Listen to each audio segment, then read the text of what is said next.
మరొక 2 రోజుల్లో విడుదల కాబోతున్న నేనే రాజు నేనే మంత్రి సినిమాను ప్రమోట్ చేస్తూ ఈ సినిమాకు సంబంధించి కొన్ని ఆసక్తికర విషయాలను లీక్ చేశాడు తేజ. ఒక గొప్ప వ్యక్తి జీవితంలో అతడు చేసిన మంచి పనులతో పాటు అతడు చేసిన దరిద్రమైన పనులు కూడా ఉంటాయని, అయితే జనం ఆ గొప్ప వ్యక్తిలోని గొప్పతనాన్ని మాత్రమే గుర్తించి అతడిలోని నెగిటివ్ విషయాలను మరిచిపోతారని, అయితే తాను మాత్రం ఒక మనిషిలో నెగిటివ్ గుణాలను చూపెట్టే ప్రయత్నంలో భాగంగానే నేనే రాజు నేనే మంత్రి సినిమాను తీశాను అని అంటున్నాడు తేజ.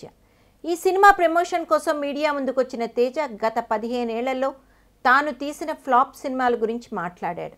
కథల్లో లోపం వల్ల ఆ సినిమాలు ఆడలేదని తేజ అంగీకరించాడు. అలాగని తాను అప్డేట్ కాలేదంటే ఒప్పుకోనని తేజ తేల్చి చెప్పాడు.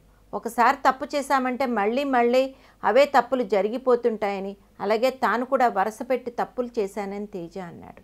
తన కథలు బాలేకపోవడం వల్లే సినిమాలు ఆడలేదన్నది వాస్తవమని, అయితే కొన్నిసార్లు సినిమా ఆడదని ముందే తెలిసినా ఆడుతుందనే ఆశ వాస్తవాన్ని డామినేట్ చేసిందని తేజ చెప్పడం విశేషం. నిజానికి నాకు ఎదురైన పరాజయాలని నేను ఊహించినవే అని తేజ చెప్పడం మరో విశేషం. ఈ సినిమా తర్వాత రానా టాప్ హీరోల లీగ్లోకి వెళ్ళిపోతాడని ఊహిస్తున్న తేజ ఈ సినిమా గురించి తాను పడ్డ కష్టాలను వివరించాడు.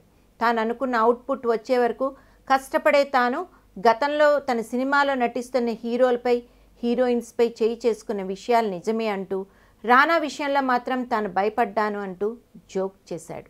అప్పటికే బాహుబలి లాంటి భారీ ప్రాజెక్టులో నటించిన రానాను కంట్రోల్ చేయగలనా అన్న భయం తన మనసులో ఉన్న విషయాన్ని గ్రహించిన రానా ప్రతిరోజు చిత్రీకరించబోయే సీన్ గురించి ఆ ముందు రోజే చెప్తే రానా రాత్రి అంతా ఆలోచించి ఆ సన్నివేశానికి ఎలా బిహేవ్ చేయాలో సరిగ్గా అలాగే నటిస్తూ నిజంగా జోగేందర్లా బిహేవ్ చేసేవాడని కామెంట్స్ చేశాడు తేజ.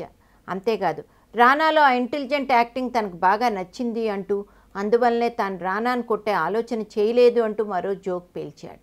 నేనే రాజు నేనే మంత్రి టీజర్ ట్రైలర్ చూశాక తన విషయంలో ఇండస్ట్రీ జనాలు చాలా భిన్నంగా ప్రవర్తిస్తున్నారని, ఇంతకు ముందు మొహం తిప్పుకున్న వాళ్ళు ఇప్పుడు జేబుల్లోంచి చేతులు తీసి కంగ్రాట్స్ చెప్తున్నారని తేజ చెప్పడం విశేషం. ఇదే సందర్భంలో ప్రస్తుతం సినిమా దర్శకులు హీరోల పరిస్థితి గురించి మాట్లాడుతూ, రాజకీయాల్లో ఉన్న వారినైనా నమ్మవచ్చు కానీ ప్రతి శుక్రవారం భవిష్యత్ మారిపోయే దర్శకులు హీరోల గురించి అంచనాలు పెట్టుకోవడం అనవసరం అని అంటూ, సినిమా హిట్ అయితే వెంటపడే మనుషులు, ఫెయిల్ అయితే మొహం చాటేసే మనుషులు తనకు అలవాటైపోయారంటూ మరో ట్విస్ట్ ఇచ్చాడు తేజ.